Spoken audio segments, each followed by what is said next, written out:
and welcome to Tailgate Talks.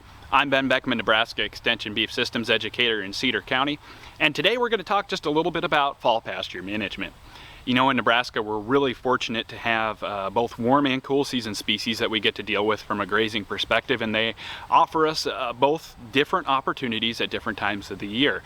And right now in the fall is a really critical period for a lot of our cool season species, and so managing them correctly and then also managing our warm season species correctly at this critical time can have a big impact on our pastures going into next year. Now, before we kind of look at our management options, we really need to know what we have in our pastures, what's available. And so when we look at our species out there, cool season species are going to be those that if they have enough moisture right now, are going to be actively growing or we're growing earlier in the year. These are going to be some of our introduced species across the state. So our brome grasses, fescues, Kentucky bluegrass all fall under the cool season umbrella, as our native grasses, things like porcupine grass, needle and thread grass, prairie June grass. These species like cooler temperatures, and they do well under cooler temperatures. So typically we're going to see them seed out earlier in the year.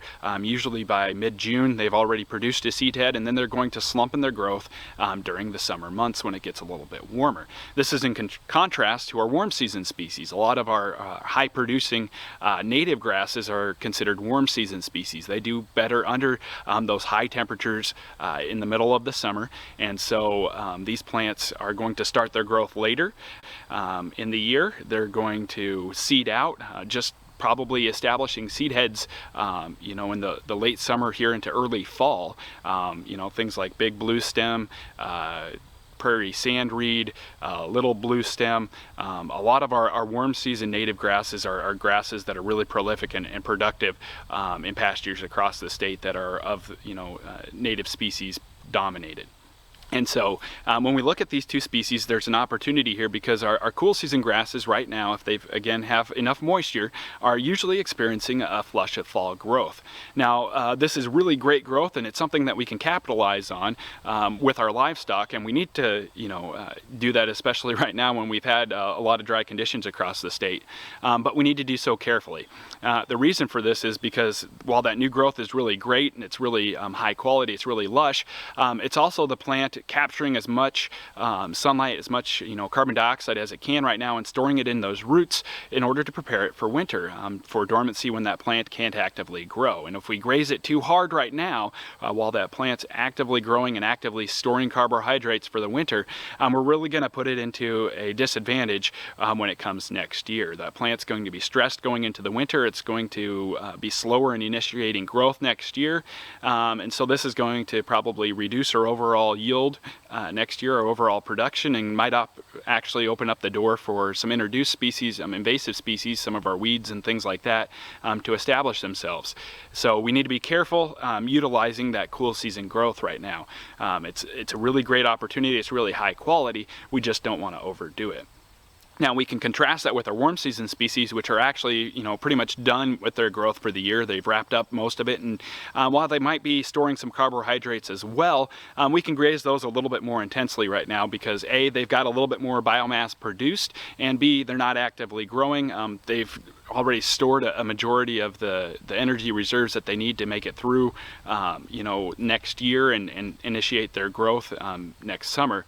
So we can graze those a little bit more. We don't want to overdo it, but there's a little bit more opportunity to graze those species. You know, if we are a little bit on the edge, maybe those plants were really stressed from drought conditions this summer. If we wait off until we have a couple of really good freezes, those plants are going to truly go dormant, and we can graze them then. And actually that works for our cool season species too. If we wait till we get those plants truly dormant, we're going to capitalize on productivity. Our quality is going to be decreased a little bit, but we can still, you know, stockpile those and graze those right away, you know, early in the winter here, and actually have a pretty decent forage value left remaining on them.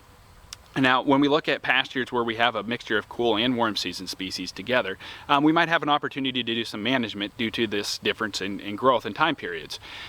Say we've got a pasture that's predominantly warm season species, and we've got some brome or some introduced cool seasons starting to invade, and we want to get rid of those. Well, by target grazing right now, we can stress those cool season plants and create the opportunity for our warm seasons to actually gain a little bit of ground, or at least stop the halt of those cool seasons into the pasture. If we turn animals out, they're going to be attracted to that lush new growth, and they're going to really graze that hard. If we keep an eye on that and then pull those animals off before they start grazing the warm season species, that's going to stress those cool season species while leaving the warm season species alone, and that gives us, again, a little bit of an opportunity after we go through the winter period. Those cool seasons are going to initiate their growth sooner. We can go out and graze them again, stress them again, and open up that window of opportunity for our warm seasons to actually gain some ground in that pasture.